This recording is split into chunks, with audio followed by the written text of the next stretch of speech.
had to go through some unique trainings that conversion therapy offers. The castration of pigs. I was in Moscow. I thought I moved out completely from my mother and from my hometown, but right after the anti-war protests, I was forced to move back to my hometown because most of our members' apartments were raided by the police and by our secret services, and I thought I would be next. The only choice I had was moving back to my hometown.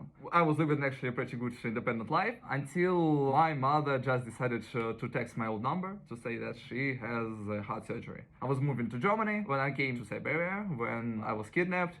She didn't really want to get on the better terms. To be honest, everything that happened right after I was kidnapped, the moment when she left the car, for me everything just became surreal. They got the whole speech about how I actually organized the whole trans movement in Russia, how I'm responsible for many lives that I killed. I was like, yeah, sure, I did that. Yeah, that was me.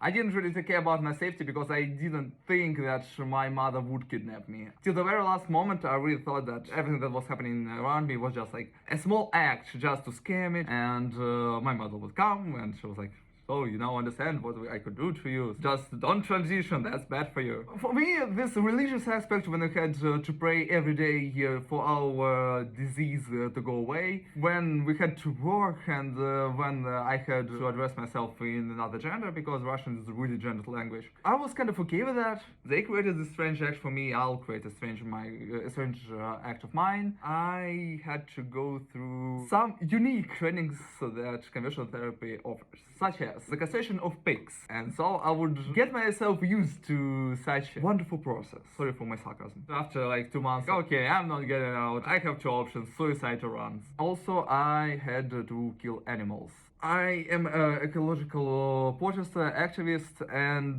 they knew that. And when I would talk to them why they would do that to me, they were like, mainly ecological activists are women, and we thought that that's just your girly activity. So we just thought that it would be good for you to do some manly stuff instead.